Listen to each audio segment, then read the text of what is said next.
A huge shout out to this week's sponsors, Reps, Carter County Extracts, and the Outrun Snack Bar. Find out more about these fine companies on Instagram.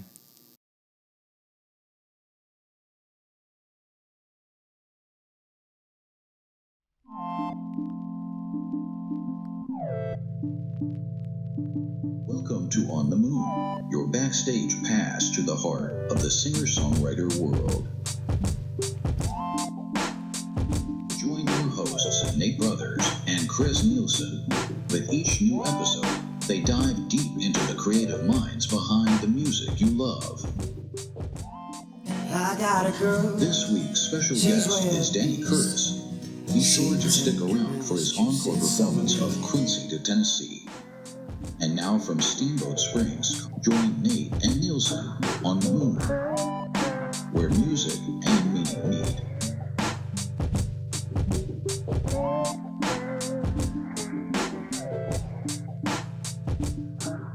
Hey, welcome into the On the Moon podcast. I'm your host, Nate Brothers, and joining me is my co-host, Chris Nielsen. How you doing, buddy? Rocking and rolling, baby. Oh, yeah. Well, this is full 3 months into the project. Wow. Yeah, how you feeling about that? It's been 3 months, huh? 3 months. Yeah, we started on August 1st, so 13 artists in the can, many more to come. I feel like we're almost old pros already. I'm not quite there yet, but... but man, it was so much had happened in that 3 months, it really feels like 6 months, you know? Yeah, you absolutely have to go back and go, that's only 3 months ago? Truly. Wow. You've got to get started somewhere, and I will say thank you to all of the artists who've been with us so far, being very patient with us. This is our first true long-form podcast. Today we have a very special guest. Danny Curtis is with us, and he had the very unique opportunity to be a guest, or I should say contestant, on both The Voice and on American Idol. He made it into the rounds of both of those. He's an incredible talent. Yeah. He's going to share a little bit about the behind-the-scenes world that comes with that type of mass exposure, I should say. And it's a really exciting interview. So we're going to cut the introduction a little short today just because we go on for about an hour with Danny, but highly encourage you to listen through. The insight that he has, and just what a pro he is. He's an incredible pro. Such a talented musician, but also talented videographer. I had such a good week with him. We flew him out from Boston, and he spent the week with us. And we did a little outdoor shoot here at the Moon Mountain Studios, and got a campfire and invited the, I should say, Moon Mountain alumni at this point. So many of the artists that have recorded with us came and performed around the campfire that night. The Corner Slice kids. Which shout out to the Corner Slice. They have an incredible open mic here at Steamboat Springs. Nielsen has been finding a lot of talent down there. Unbelievable talent over there at the Corner Slice, man. So I'm telling you, I don't know what's going on there, man. It's like a honeypot of just, honeypot. Well, Danny's YouTube channel is called The Honeypot, so that's very apropos at the point. Yeah, for sure. You could find him at Danny Curtis Official on Instagram, and also check out his YouTube channel. It's really, incredible. It's similar to what we're doing. I would say the production quality is a little better. We're getting there, though. We're getting there. I hope everybody sees that with this podcast, for sure. They do. We see it. I see it. Like I said earlier, I was in the store and someone was mentioning to me that, wow, you guys are so. Well, everything is coming right along. It's looking good. That idea that you get better with time and effort and making mistakes is, it's been very valid here. You live and you learn, baby. So we've got full podcasts coming up for all of the artists who have performed. Very similar to this one, so please stay tuned for that. Mm-hmm. And how does an artist reach you, Nielsen, if they would like to be on the channel? I don't know. What am I supposed to give out my phone number right now? No. The cue is reach out to us at Moon MT Media on either Instagram or YouTube. Man, it's made me nervous. Nielsen will get back with you for sure. Because early on, I was getting a lot of people were hitting me up from I don't know where. Sure. And that was a little crazy. It was like, whoa, how do you even got my number? What's going on here? So, well, we've got a really exciting next couple of weeks coming up. J.R. Adams' full podcast will be next Thursday night at 5. And then we've got a couple of artists coming up. New artist drops too. We have Sam Gordon, Warden Gilson. He is from Craig, so neighboring community to Steamboat. So very cool to have more local talent here. And I know Sam Gordon from when she lived here. Yeah, and she flew in from San Antonio. So she... our first kind of plug-in. It was a keyboard. Well, yes, our first pianist. And so very excited about that. So like I say, reach out to us through Instagram or YouTube if you are a musician and you would like any of our help. We are trying to just build that community of phenomenal artists to come on here and bare their souls and share their stories. And I mean, the people with the talent, that's just people. I mean, wow, what is going on here? It's amazing. It's blowing me away. Pretty amazing.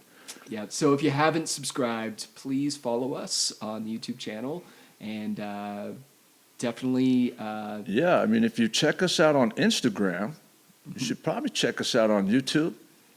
It is... And the YouTube Music app. Yes, absolutely. Let's not forget about that. Absolutely.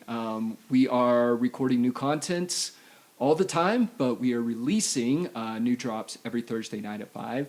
So definitely check that out because there's going to be lots of new talent coming through this winter. And come join the community. Come on, let's go. Let's do it. All right? Absolutely. Let's do it. So thanks so much for being on the moon with us today. And without further ado, we've got Danny Curtis coming right up. Cheers. Have a very special guest in the studio today, Mr. Danny Curtis. Hey, man. How you doing? I'm good, man. How are you? Loving life. I'm so stoked that you've been out here this week.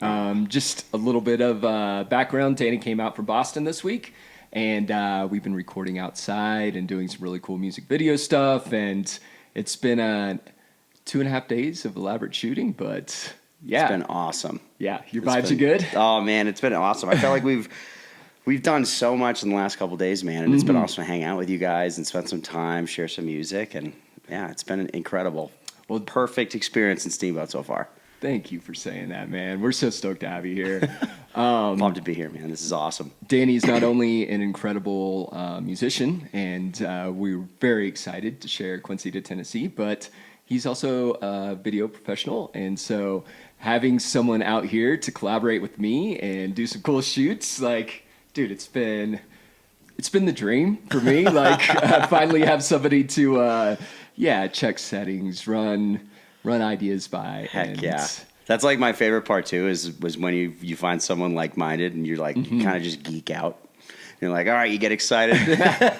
Let's see what we can do. Let's get this shot right. Let's set this up. It's awesome. It's super fun for me too, man. Yeah, well, tell us a little bit about you. I know you have connections with Steamboat, and you're currently living in Boston. Is that the thing? Yeah, so I'm from Boston, Massachusetts. I currently live in Quincy, Massachusetts, which is just like 15 minutes south of Boston. So that's the Quincy from the song, exactly. I assume. Exactly. Well, tell us a little bit about the song then. Clearly, Tennessee, I'm assuming Nashville, just being a musician. Yeah.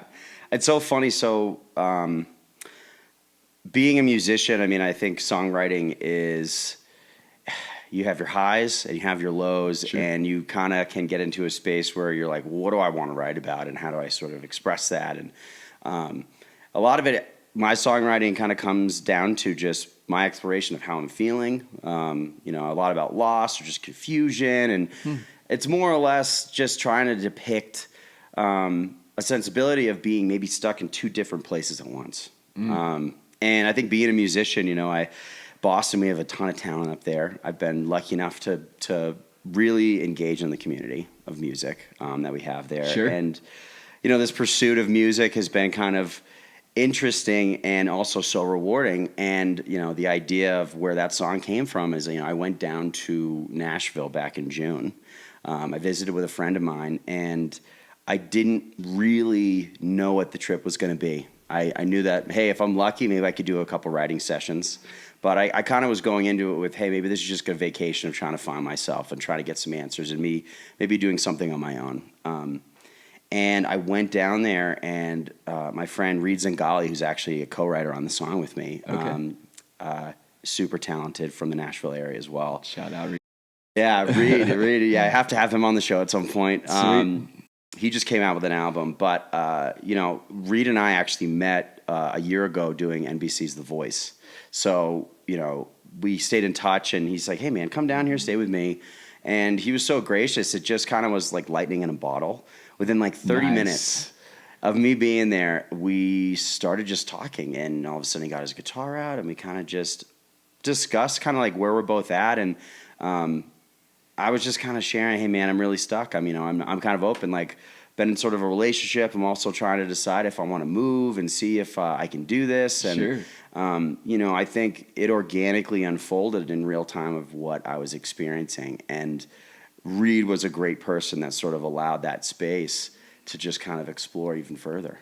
And, within a day, all of a sudden, I was like, being a video guy, I was like, oh, I brought my camera. I got to set this up and have it just be in the corner. Cool. Just to capture this, like, magic or just this experience, I mean, that's what we do here, right? too. So right. Set it up and capture the magic, man. Exactly. And for me, Quincy to Tennessee is a song about being in two places at once, and maybe being afraid and having that fear of maybe making a move and doing something. Sure. And I think this idea of risk, it comes with a cost. It's like either you have to take a risk in order to maybe make a change in your life. You know what I mean? And that's where the root of Quincy to Tennessee comes from, and sort of sharing that space of being stuck between two places at once. I went down to Nashville, and it was an absolute incredible experience. I mean, it was 10 times more than what I had thought.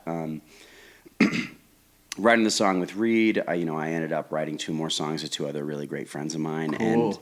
And, I got to play live down there. I got to meet musicians and just sort of feel that, that hotbed of the industry of where that community is down there, and to be accepted, that was really huge for me. And so coming off of that, like, I was kind of riding this high for a long time, and, I wasn't sure if I wanted to finish the song and kind of where things were at, and it kind of came to me, and I was like, man, this song is really special. Like, I need to do something with it. So within like I'd say a 2-day process of writing it, we called up our buddy, Michael, so within the first day of writing the song, my Reed and I were like, hey, should we try to do more with this? Let's try to track this song. Let's try to get, let's do a rough recording of it. Let's get it done. So we called our buddy Michael, who's a really talented producer. He came over the next day, and within, we were still writing little parts and chunks of it in real time, and we were able to put this song together in 2 days. Wow.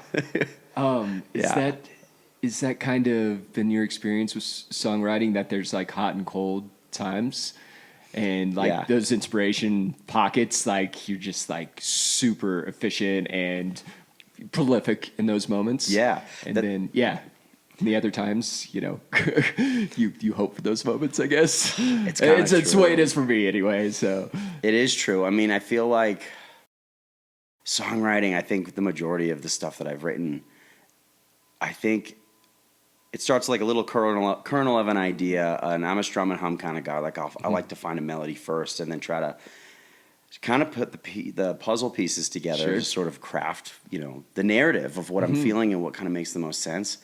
And I think that it takes a lot of patience to be a songwriter. I think probably other people can relate of, hey, it can take a while to sort of get that idea out. And sometimes you have these moments that are just out of nowhere, that are just almost euphoric, and you're like, oh my gosh. And that's kind of the chase. That's why people love songwriting, or that creative endeavor of self-expression, right? It's like, and in this case, for this song, it was like, I don't think I've written a song and had it recorded in 2 days before in my life. Wow. That's that's getting after it for sure. It was like, it was super fun. It was super light. And I think the fact, because of the song came from such a clear space, and being able to share that with somebody too, and co-write, like that was, for me, like the ultimate, like that connection with someone, that, someone allowing me, who I look up to, who's a great songwriter. him being able to allow me and kind of learn and teach and just kind of have a kinship there. And it's amazing. I think, it's that Elton John, Bernie Taupin kind of thing. Yeah. I mean, once you find the magic with somebody and have somebody to help you edit, like, I think for me, writing songs, like, that's the hardest part is, like, you have something, but where a song starts and where it ultimately is in 6 months is just about how much exposure it gets to the right people, I think. Yeah. And those kind of things, like, it's humbling sometimes to open up your heart, but that's also the peace you find with a writing partner that you can trust in that way. Yeah. I'm really stoked for you that you found that with this song too, because to me, like, I've heard some of the first takes now for a few months coming out of the song, and where it is right now, it's just wow, man. Like, thank you. I mean, thanks, worthy of an outdoor music video, I'll tell you that much. So I appreciate that. It's been when that song when Quincy to Tennessee sort of finished up, and when I was kind of, figuring out what I want to do with it. I have a band back home that's called the East Coast Honey. Okay. And this was for me, I was like, this is the first song that I can put out on myself, just for my solo artist. So as a solo artist, this song was the first single that I've released. Oh, well, congratulations on that. I didn't realize that. Yeah, man. thank you. That's Thank you very much. Yeah. And there's so much more music to come, but it was really exciting for me. And I think since it's been out for a few weeks now, it was wild. I've had a lot of people reach out and a lot of plays on it and people really engaging and connecting with it. And for me, it's kind of the first time I've experienced that, where people really connect with music and someone interprets it for their own meaning, and having people send me DMs being like, man, I really needed, like, this song hit me in the right place at the right time. I really needed to hear this. People that I've never met before. I think it shows me as an artist now, in my growth, in my career, like, you never know what's going to connect with somebody. Yeah. And for me personally, I've done a lot of traveling, a lot of community building in different places, and the line, if I stay or if I leave, am I the man I want to be? That, like, resonated with me in a way that's, yeah, man, like, I've been in those moments. Yeah. It's like not total limerence, but it's like, the decisions you make have weight to them in those moments. And it all comes down to loving ourselves, and are we proud of our own selves? And that's kind of the core of where, music and singer-songwriter stuff comes from, because we are bearing our souls in these kind of things. So, yeah, man, I feel like you kind of nailed it. It's that line, if I stay and if I leave and if I'm the man I want to be. I mean, this idea of kind of where we see ourselves and, like, hey, am I on the right path? Sure. No. Am I happy with sort of where things are going? Am I maybe feeling a little bit of anxiety or stress about, am I progressing in the right way that I want, or, like, right direction? You know what I mean? And so to hear sort of you connect with that, like, that's exactly that space of, man, what the heck's going on? Like, where do I need to be? And kind of going with that gut feeling, or that, whatever your heart's kind of telling you. That's absolutely where that line comes from.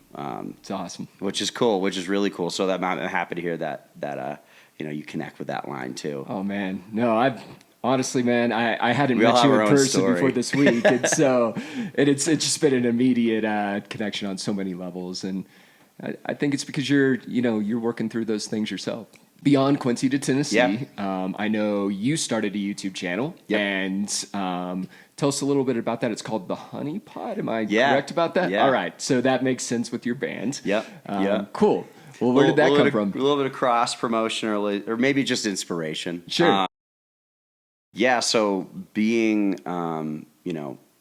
both a professional videographer and shooter and editor and producer, I've been kind of trying to figure out as part of my path, like, hey, how do I bridge these gaps of my video experience and my music, experience, and try to cross-pollinate, you know what I mean? And be able to lean on that and also build both of those, in my career. So I started a YouTube channel called Honeypot Music. And it's the same idea of what Moon Mountain Media is all about. It's about capturing and helping artists who, you know, and I heard this term actually from a couple people in town, but almost feels like there's a renaissance of independent artists kind of going on right now. And if just go one step further, possibly a renaissance on YouTube going on right now. Yeah, there's I kind of feel like that. You're absolutely right. Like it used to be kind of the tongue-in-cheek, you know, where I don't know, Charlie the Unicorn and all the ridiculous, you know, viral footage and videos. What was your first viral video you ever saw on YouTube? Oh my gosh, it's hard to say. Charlie's up there. Charlie bit my finger. Yeah, totally. But looking back on that kind of stuff, before, you know, anything was monetized on YouTube or anyone was like creating their own studios, it was kind of something I even made fun of at one point. There are a few really incredible channels I've been following for years. Shout out to Red Letter Media, one of my favorites. Some dudes who are doing things, you know, from the ground up, just in the very similar way we are. And if there's anything I've seen is, man, 80% of the media I consume now is on YouTube.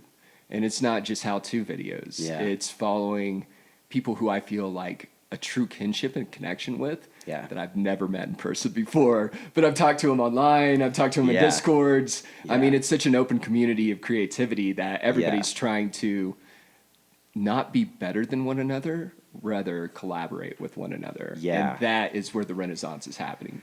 Like that's that such a good connection point. right there is we are open to this idea that good content builds good content. And if you can share and cross-pollinate that content, everybody wins. Yeah. And that's a beautiful thing. And exactly what we've been doing this week. So, dude, it really is a beautiful thing. Mm-hmm. It is a beautiful thing. And I feel like it's sort of a unity, too, of you know, seeing the value and kind of the magic in what other people are doing and trying to help it, you know. And I feel like that, when you do anything, right, I feel like...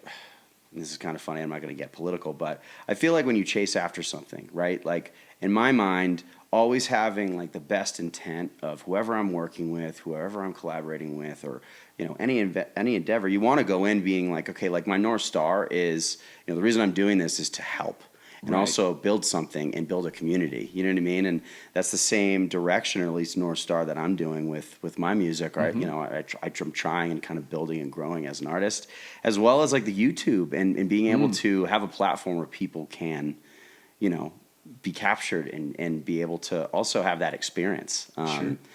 So that like narrative or that North Star, man, that's the reason why I'm here, and I appreciate it. Like, thank you guys. I'm just, I'm so stoked you're here too, man. And I'm so stoked to collaborate with you. And if there's anything that I've seen personally with your channel, is just the production quality's beautiful and it's so high. And like, we hope to get to that point here at Moon Mountain.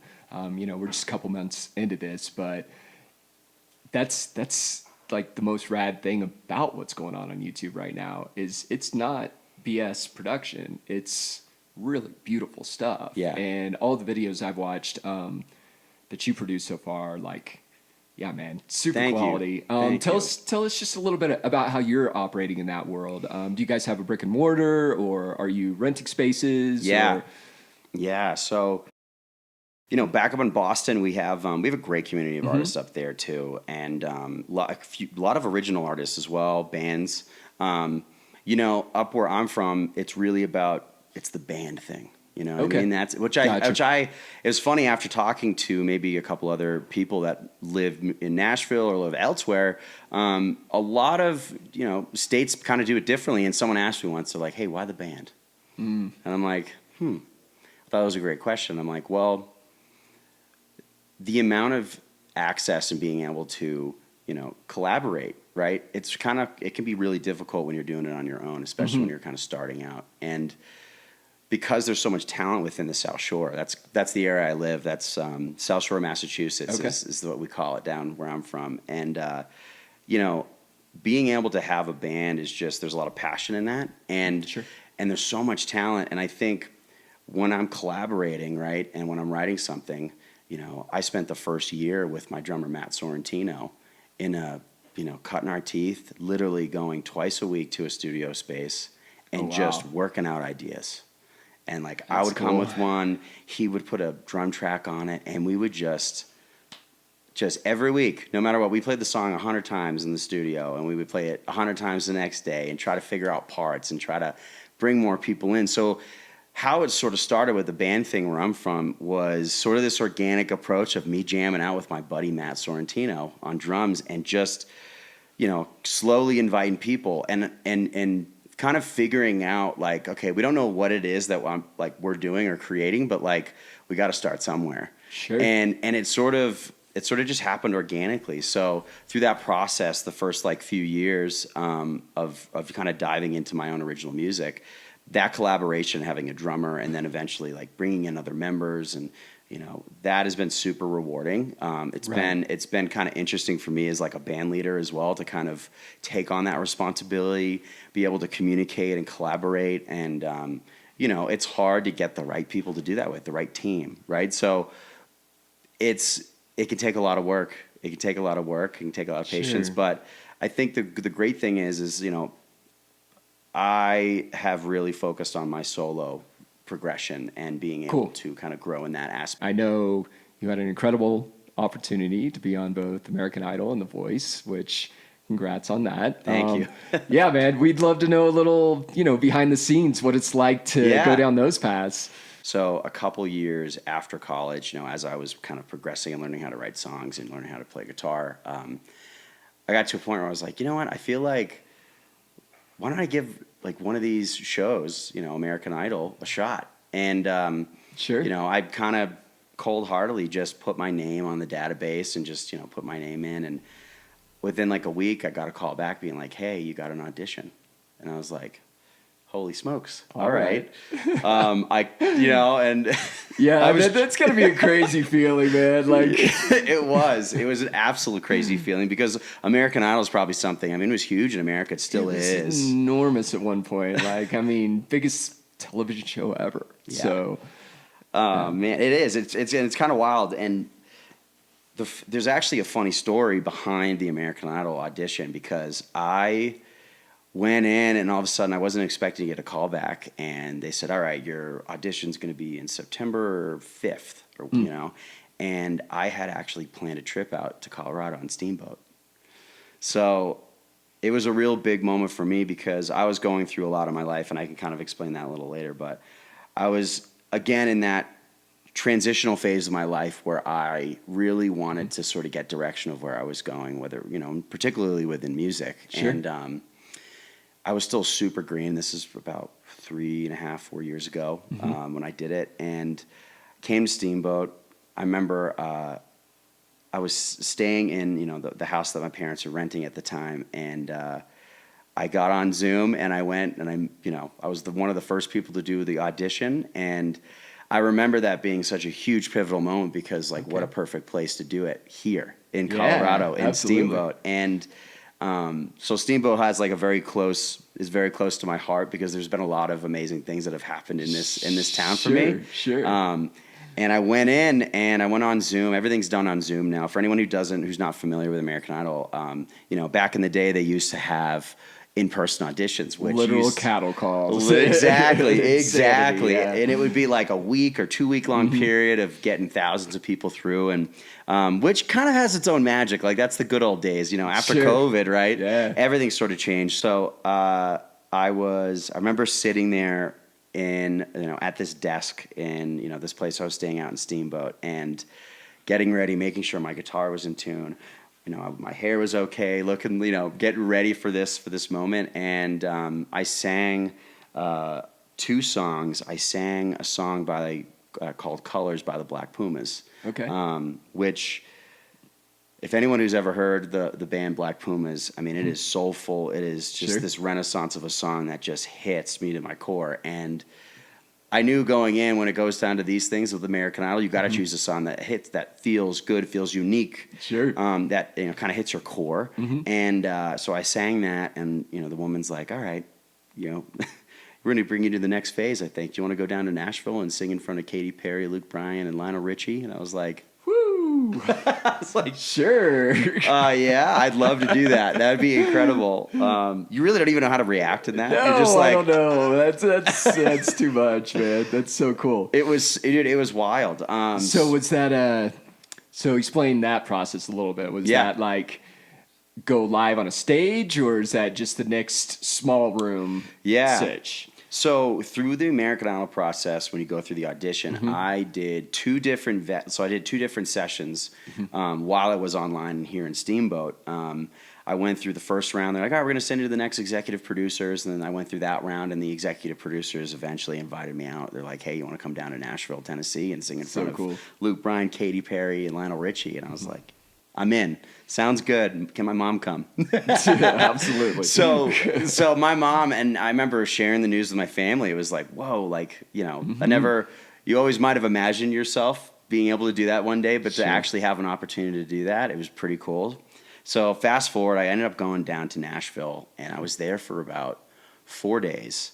And through that whole experience, it's kind of interesting. It's the latter end is when all the auditions happen. And because it's a TV show, you're basically around 100 different people within that your group with. And the first few days are all just filming. It's just all, you know, from a video side, because you're a video professional, it's filming all this B-roll and all this scenario, all these scenes that they have in mind to sort of fill your story.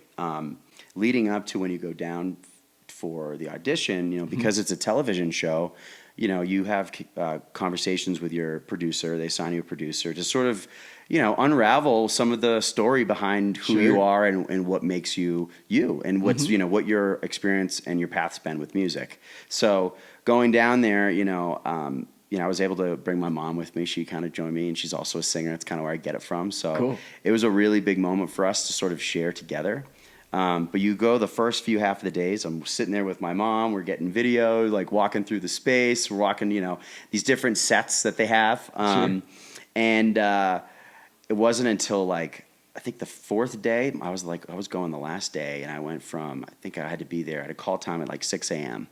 And I didn't audition until like 8:40 at night, 8:30 at night. Oh my God. God. I don't know why I remember 8:40. I think that was the specific time slot. That's why. And so you just sweating it out all day, like exactly. It's just like back hallway with the guitar around your neck, like just waiting.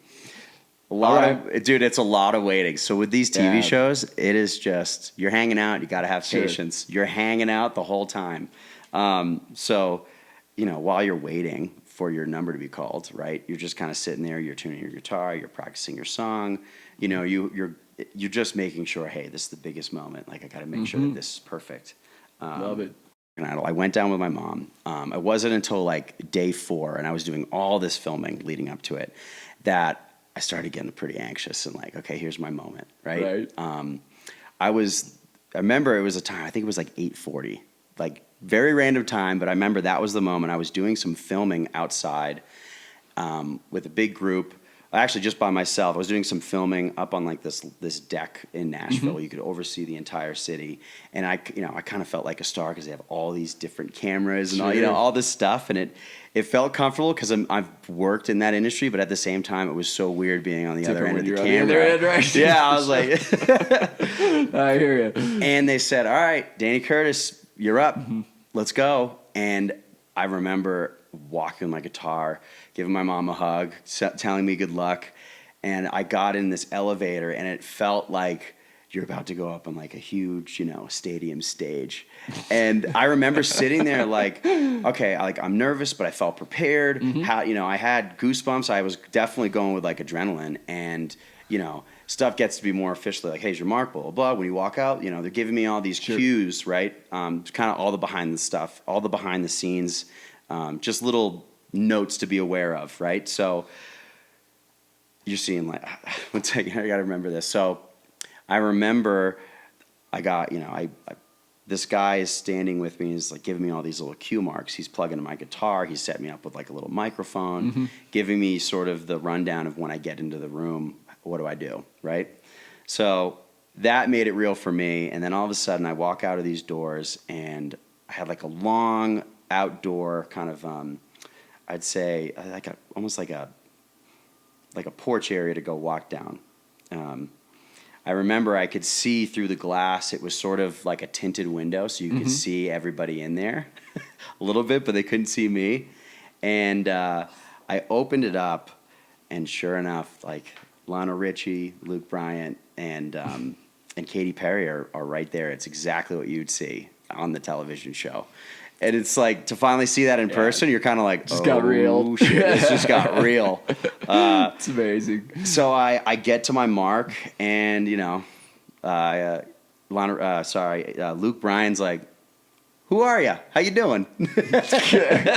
I'm like, holy smokes, like these people you've idolized your life, right? Like you're seeing them in person. I'm Danny Curtis. I'm from Boston. I've been wanting to do this for a long time. I gave myself, just let them know what was going on. And I started just getting into the song. They said, all right, you're ready. Let's do this.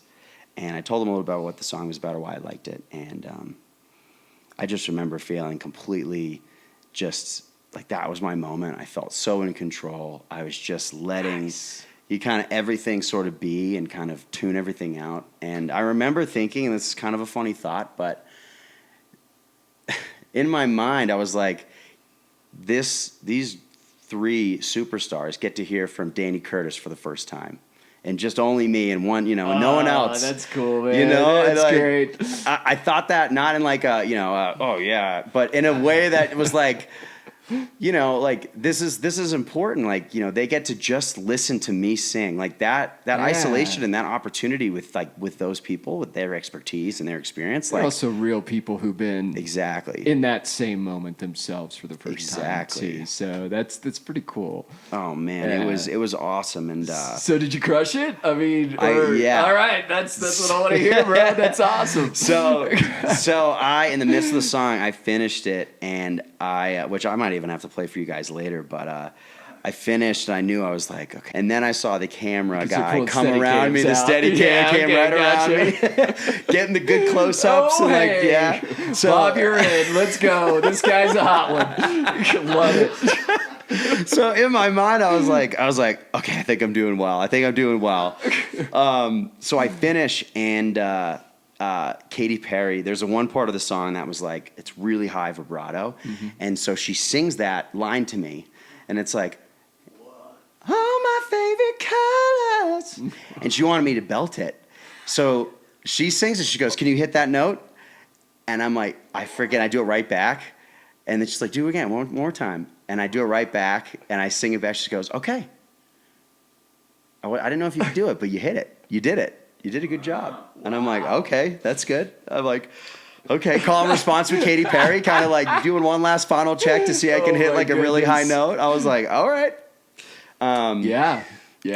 And who I loved the most was Lionel Richie. Like, dude, Lionel Richie, when I was doing my audition, like he was really the person I connected with the most when I was doing my audition. Like, cool. He was really, you could just tell like he was attentively listening. He really has tons of emotional intelligence and like so much experience in kind of understanding people's backgrounds, the diversity of people's, music, art. And like, I don't know why, but I felt like when I auditioned, like I really connected with like, okay, Lionel Richie's like, he's such a soft spirit, and he's just like the man. And he's also Lionel fucking Richie. When he first met you, did he say, hello?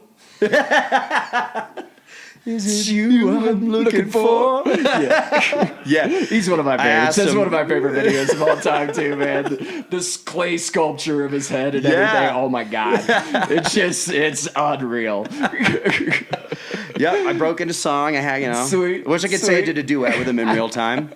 But Lionel Richie, I mean, it's so daunting when you're in this position to do an audition in front of stars. And like, from my experience, and it's probably different for a lot of other people, but like, you're really trying to feel comfortable. You know what I mean? Like back in the day, you had Simon Cowell, who was just ripping people apart, and like, totally, you know what I mean? It was just a whole different beast of like, okay, you're either gonna get made fun of or you're gonna get a shot because you're really good. Sure. And I feel like the dynamic has shifted a lot where, they definitely bring in a lot of talent, and like they're understanding and they're sort of nurturing for it. You know, there's moments too where like they're tough, you know, on people that need to be tough or need an extra push or, you know, whatever that coach to player mentality is. Yeah. But when I was doing my audition, like I connected the most with Lionel Richie because he just really intently listened.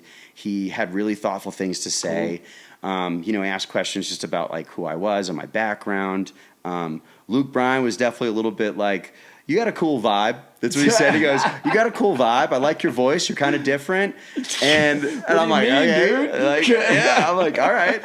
And he goes, well, at the time, the cutoff for the age of American Idol is 28. So I was 28. And he goes, I don't know, man. He goes, you're 28. You're kind of sort of at the end of like your career. You're like, ancient, bro. You know, you either got one more shot to do this kind of thing. God. And I was like, you know, we'll see. I'm like, okay. I'll prove you wrong. No. Yeah, for real. But I was like, okay, whatever, you know.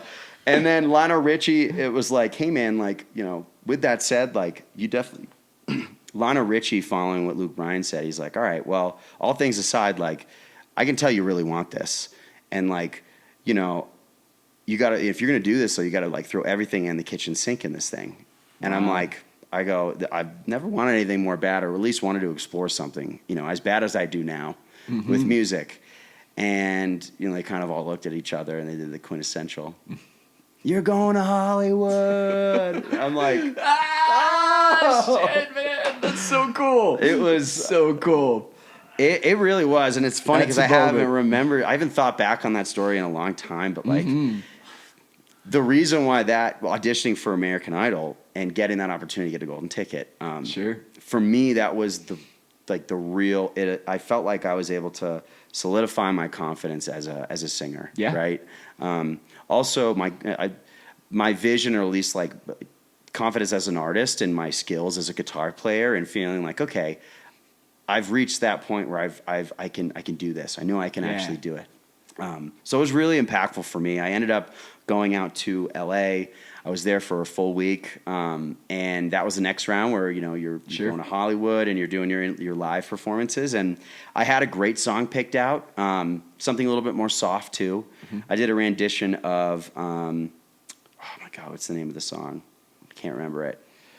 And darling, Stand By Me. That's it. Oh, that's gotcha. That's sweet. So I when I got to LA for you know, Hollywood Week, I was trying to figure out a song, and very different experience. Now you're like surrounded by the creme de la creme. Like, I think they auditioned 100,000 people when I was doing it. What a crazy thing! And they nailed it. They narrowed it down to 100. So out of like 100,000 people, I was one of the 100 that they chose to go to Hollywood out of all the different cities and states. Bro, congrats on that. Thank you. I mean, that's saying something. Thank you. It's crazy when you say it out loud. It's kind of like, why me? Because there's so many other people. But I was really fortunate and lucky to just be able to get that opportunity. And I went to Hollywood. You're meeting all these incredibly talented people, and on like the whole time, you know, you could either find that insecurities, which we all kind of do sometimes, which I'm totally fine of, like, you know, hey, like, there's some people that can sing gymnastics.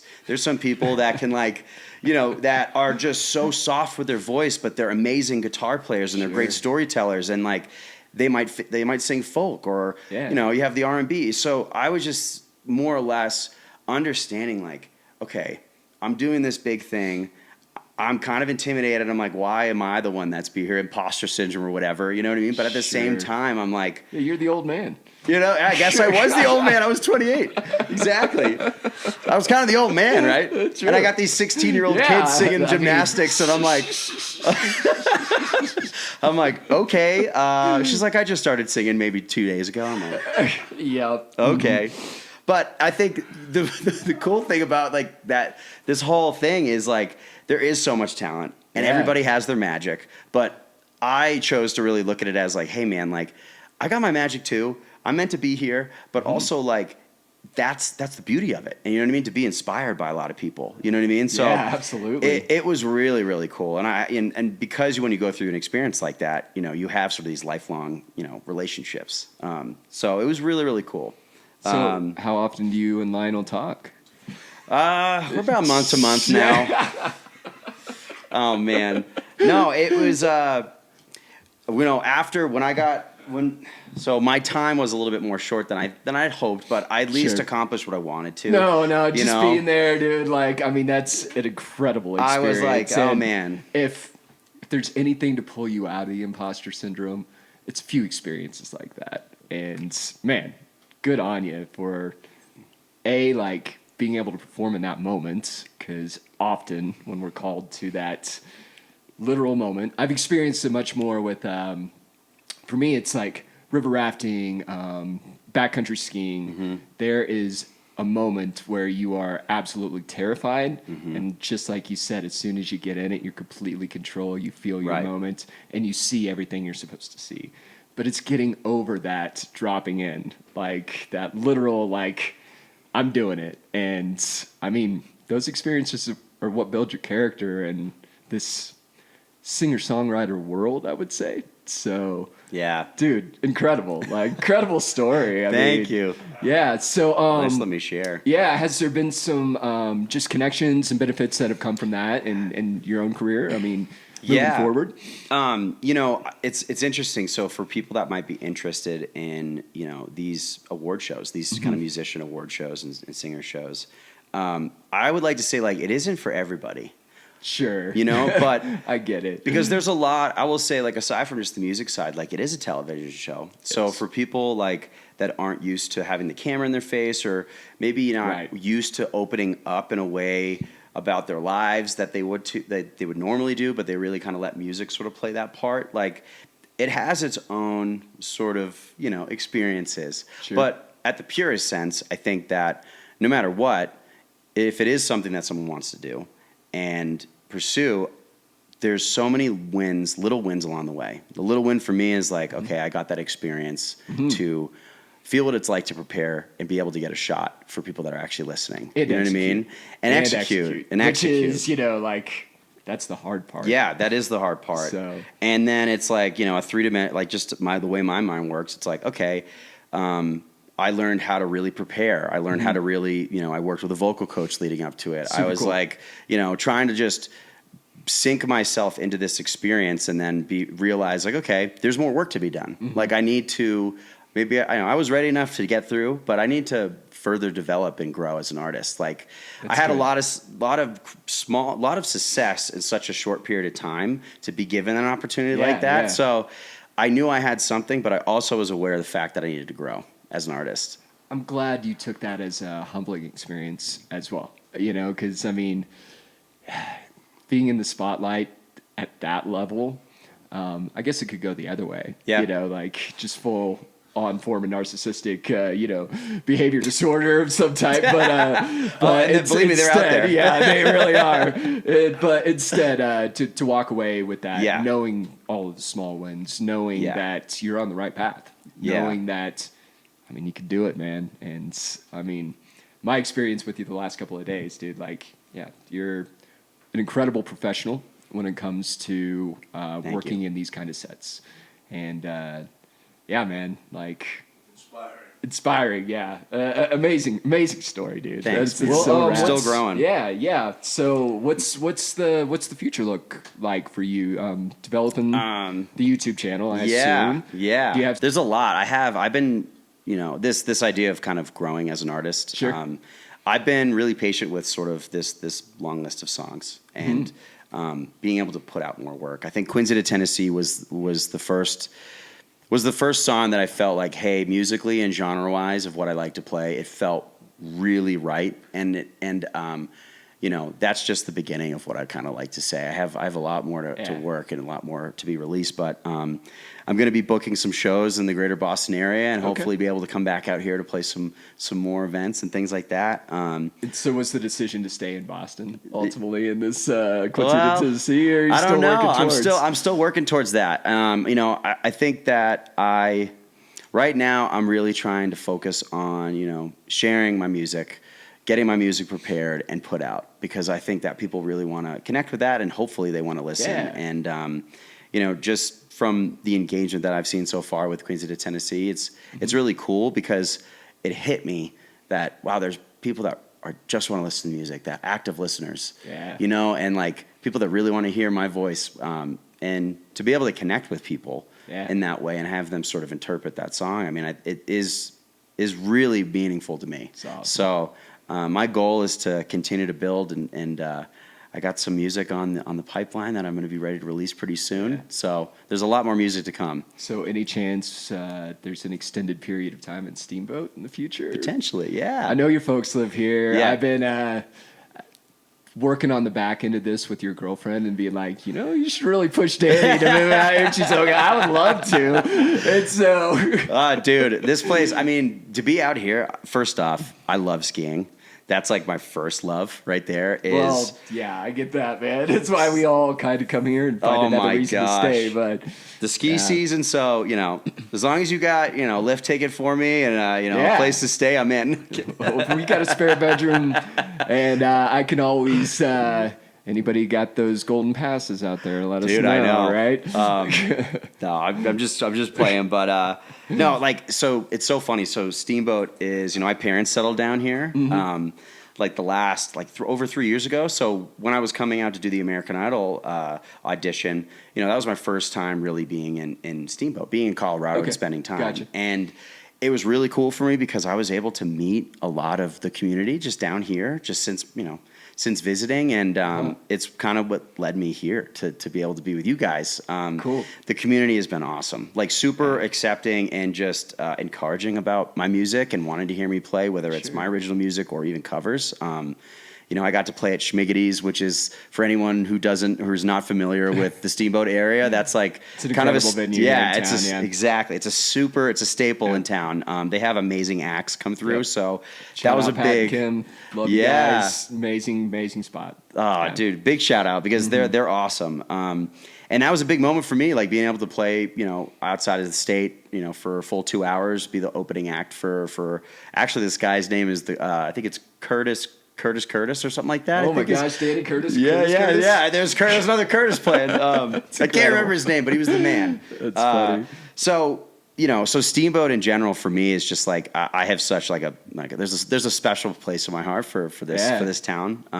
The people, the music, the community, and the skiing. I can't get enough of it. No, it's a trifecta for sure. I'd love to be back. And I definitely feel like could see myself live here, if that's for sure. There's a bit of a renaissance going on with the music scene here, too. Yeah, seems like it. So many incredible artists I met this summer. I mean, it seems like they're everywhere now, and it's a big change from when I originally lived here, and that evolution is, I'm here for it. I mean, Moon Mountain's here for it. We're really excited about just how many musicians are going to be here during the winter, and God, we'd love to get you back out here at some point for sure. I would love to, man. Yeah. I would love to.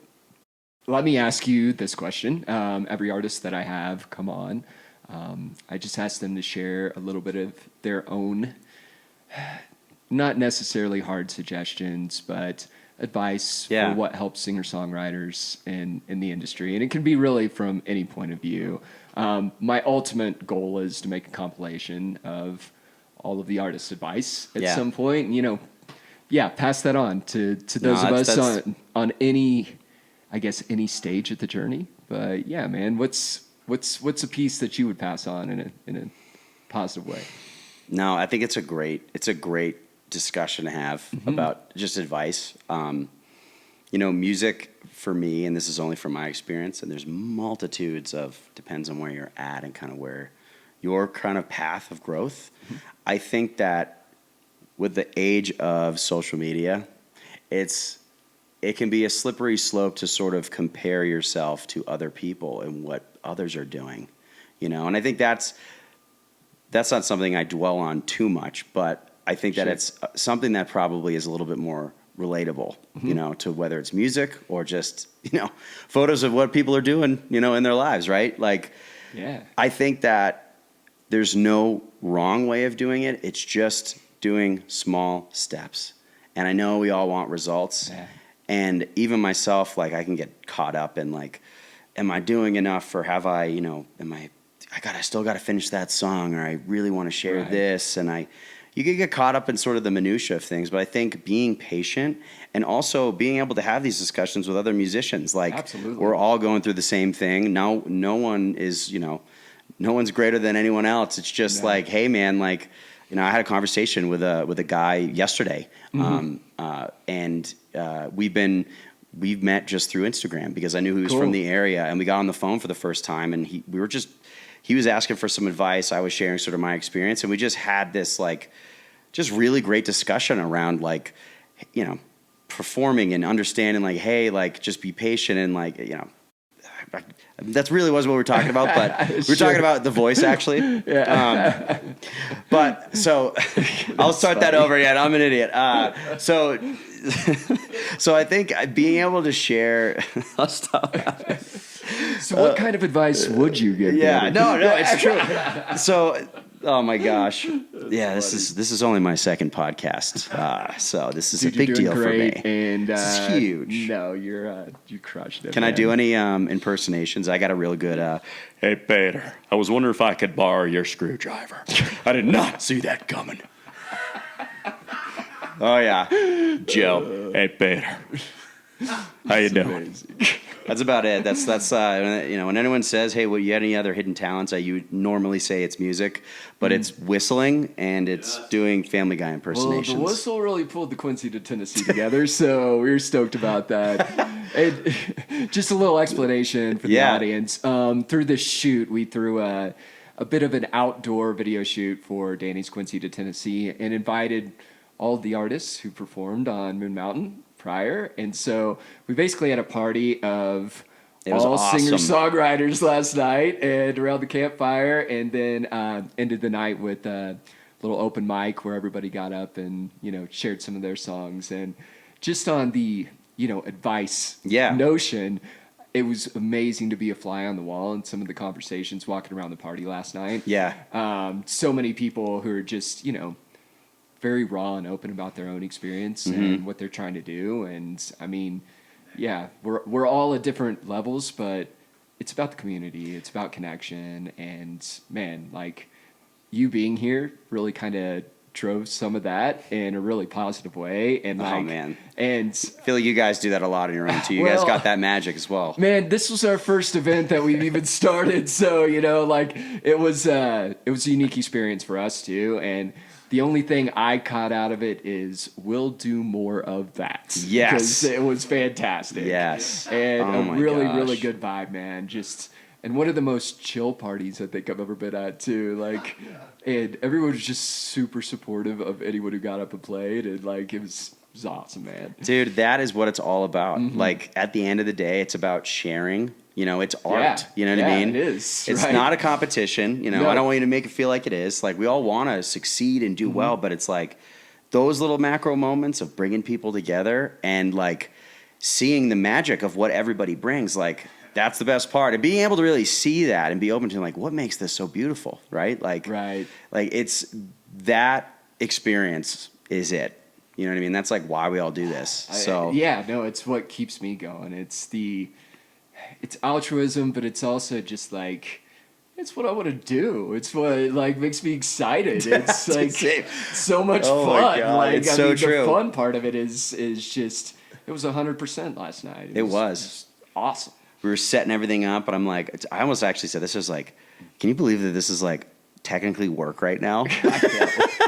Well, this is so much fun. It's a lot of work. Don't get me wrong. By the way, setting up and doing anything when it comes to music, fun. Dealing with artists, dealing with people, your organization, it takes so much work. So, thank you guys for that opportunity. This time of year, the aspens here in the valley are just absolutely unreal. And so, the magic light going down behind Emerald, yeah, man, it was a fun shoot. I was up there being good stuff happened. Yeah. I was wait a second, where am I right now? I'm on a stage on this side of this mountain with the sun going down, playing music with a fire. Yeah, I was it holy, felt good, man. It was I don't want to cool. swear, but I was like, damn. I was like, this is, no, but that was one of those moments, whether it's an audition or a really good show, that was special to me, man. That was awesome. We got to do more of that. Yes. More coming to you next. Yeah, right. Well, that's all been on the super positive things. Yeah. I'm going to ask you a little different question about your experience on The Voice, since you gave us a little American Idol tea earlier. I'm sure at some point you got shut down, and I feel like The Voice is a little brutal on that end of things. Give us absolutely the feeling of what it's like to be on the receiving end of that world. And I'm not sure who the talent was at that time who was spinning around in chairs. So, maybe share that with us as well. Happy to, man. Yeah. I'd be happy to. It's funny. So, The Voice and American Idol, although very similar, are very different. Very different, yeah. With American Idol, they're obviously traveling around, and you're with a few hundred people, right? With The Voice, it is, and it's only maybe for like a couple days. With The Voice, you're going through the same rounds of interviews, same rounds of sort of vetting and sending in submitted videos, right? But once you get there, you're there for a month preparing for your one audition. So they're putting you up in a hotel. Everything's super secretive. Okay. You can't, you're not there for The Voice, right? They give you a code name. Sure. Honestly, I what really... was your code name? You can't just leave that out. Okay, well, the code name, I think it was FinMax is what they say. Anyway, they have forums, like there's people for these shows. FinMax, I think it's like the production company or something that puts it on. But like, I found out that there was like forums of people like in the hotels that are super into the show, and they're like, I just saw someone, I think that they're like new, and they're just doing it because they're super fans. And I'm like, oh my God, like, okay, like I'm definitely not here for a music audition. I have a guitar and like a bunch of people singing out by the pool. Like who else could be that, Yeah, right. So it was, but all in all, like the experience, like I loved the fact of one, completely, I'm traveling out there, putting aside like anything else I had in my life, and just focusing on the music. And it's cool. I think it's really cool because I think it's roughly like 100 people, so it's around the same group of people, and you're there the whole time. Like you're really spending quality time with these other musicians who are all going through the same thing. We're all different talented. Like the talent at the Voice when I went, like it was unbelievable. With these shows, there is this guy, and I'm totally fine with saying this, but there is this guy who, his name is Elliot Greer. He's an incredible musician. He went, and I met him at American Idol, and he was a Scottish guy busking and doing some shows in New York, and he did a rendition of, what's the song? I heard there was a secret chord, and then they played the Lord. Hallelujah. Yeah, Hallelujah, yep. So he did a rendition of Hallelujah, man, and he had like a standing ovation from everybody. Like you got to check him out. Anyone, check out Elliot Greer. He's incredible. He was so good, and he got 2 standing ovations, and then he got sent home. Wow. Okay. I mean, it was almost as though I think I could almost see the network being like, he's so good that like I think he's going to do fine. You know what I mean? I have no idea why they sent him home. That boy back I was sent home before he did, but like I think it goes to the notion of like, it's kind of wild. Like some stuff doesn't go how you would assume that they would go on these shows, but like there's so much talent that like has all this experience or whatnot that might not get through. So I think going into this experience with The Voice, I was far more experienced than I was. I knew what to expect a little bit just from my experience of American Idol, and I could focus my efforts in areas that things that I learned from American Idol to apply to The Voice. So I really worked hard. I actually had a song, a really challenging song, a beloved song to sing. I sang "Slow Dancing in a Burning Room." Oh, I love that song by John Mayer, and condensing that in. What you have to do is you have to condense the song into a minute, right? So. Interesting. That's hard because for that song, "Slow Dancing in a Burning Room," right? That's a very extended song that like has a lot of different valleys, and they have guitar to sort of fill areas. So that's what makes it beautiful, right? So I kind of felt like, damn, it's a great song, and I'm going to sing the hell out of it. But like to condense it and to try and go in with a mindset with these shows of like I have to have peaks and valleys. I have to have maybe a moment that like is going to be, the big crescendo to bring down the house so someone hits. Sure. I mean, I felt like I almost analyzed it so much. Or maybe it just wasn't the right song, but like I went in and worked with a vocal coach who the vocal coaches are unbelievable at The Voice. Like cool. They're almost like it's like the psychologist of the show. Like, hey guys, they're like, put aside all the bullshit. You know, you're meant to be here. And they really help you out. They help you really find your confidence because it is kind of an intense experience while you're there preparing. So I got there. My parents flew out. Came the day of. I actually felt really good about how I was singing the song and really working out sort of the sections. And I started singing. You could see the crowd go. I met, Carson Daly, and like he was the man, absolutely cool. The man. And I sang my song, and I probably went day 3, and I didn't get a chair turn, but I was hopeful that I would. I felt like the song was kind of a challenging one for me to sing, or at least to bring like my essence. But I felt like, you know what, hey, what can I learn from this? Okay, I learned how to work through, working through logistics of maybe trying to like figure out my parts. You know what I mean? And like, it might not have been the most glorious aspect of like getting someone to turn or whatnot, but like, I do know that, okay, I've never been in that experience before where I really had to work on the arrangement of a song like that before and figure out how I needed to make it interesting. So that was really cool for me to do. But you're there for a month. You're like in this crazy euphoric, like just unique experience, right? And then when it ends, it's like, okay, get in the car, go back to the hotel. You're flying out the next day, and it's like, is it over that quick? You're like, damn, like, all right. Month by the pool, yeah, waiting. dude, pull the rug out right under you. I'm like, damn. But it's just the belly of the beast. It's like, but I think the same thing. The big thing for me was really was the takeaway, right? From any experience like that. I think you learn more from your failures, and it's not really a failure, but it's just a growth moment, right? I made so many great friends and learned from so many people, and also was writing songs, and like that friendship and those things, have led to really amazing things. You know what I mean? Opportunities, and even being able to, collaborate and have these conversations with and share some of that vulnerability of being an artist, and like being able to be inspired by others. Like that for me, like that was the reason why I was there. You know what I mean? It's incredible. And so I take that experience with, the most recent one, The Voice, was so pivotal for me. I do think so. It was really incredible. Yeah. Man, amazing story, dude. Like, I've always wondered how these things work. And, no, that's kind of fascinating. That's a really unique behind the scenes look. Thank you so much for that. Oh, no.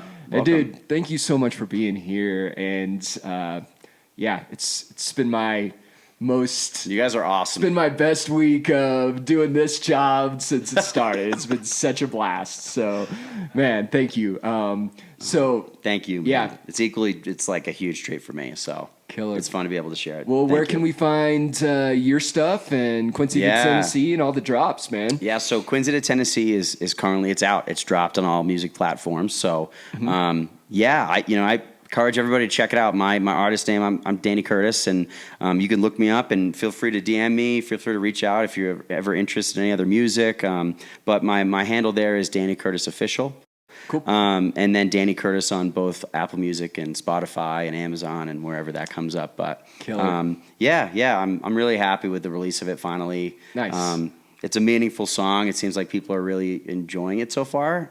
And this is just the beginning. There's a lot more music to follow. So we're really excited to release a little bit more of a stripped down version. So you'll be coming up on October 31st, Halloween night, and dude, can't wait to launch it. Cheers, brother. Thank you, guys. I appreciate it. Thanks, bro. And now, the encore performance of Danny Curtis and his beautiful original, Quincy to Tennessee.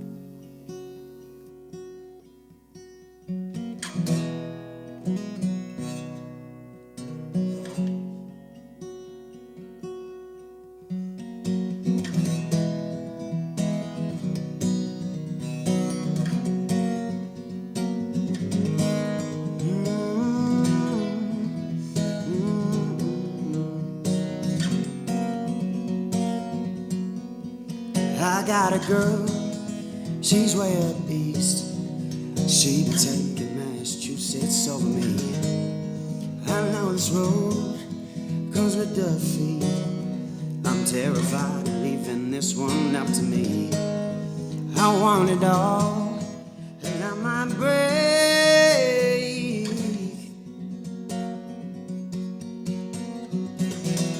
If it's goodbye, don't let me see.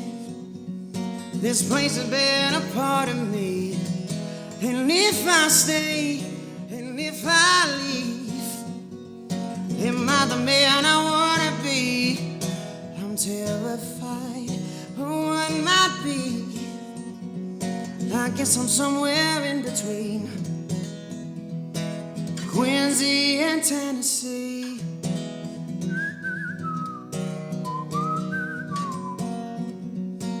Quincy and Tennessee.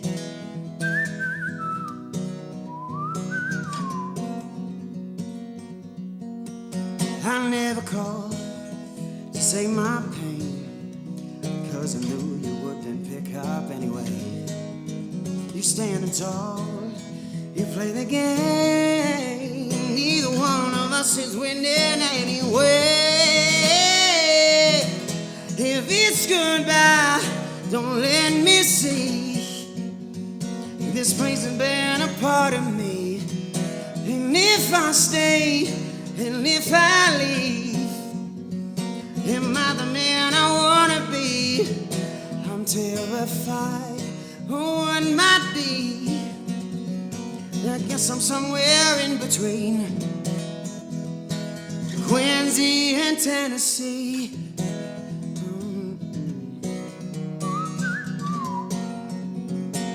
Quincy and Tennessee.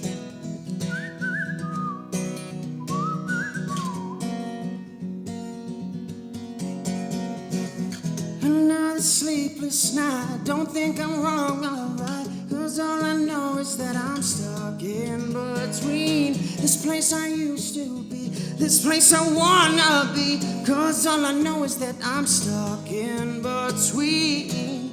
Hear this goodbye, don't let me see. Oh,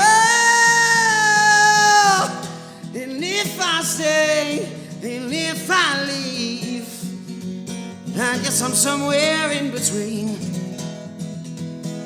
Quincy and Tennessee.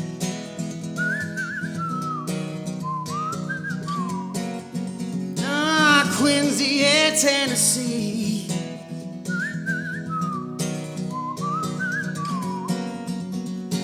Quincy and Tennessee. Thanks so much for being with us on the moon tonight. Be sure to check out J.R. Adams' full podcast next Thursday at 5 o'clock. And join us each Thursday at 5 o'clock for new content releases for Moon Mountain Media. If you would like to be a performer on the channel, please reach out to us at Moon MT Media on either Instagram or YouTube.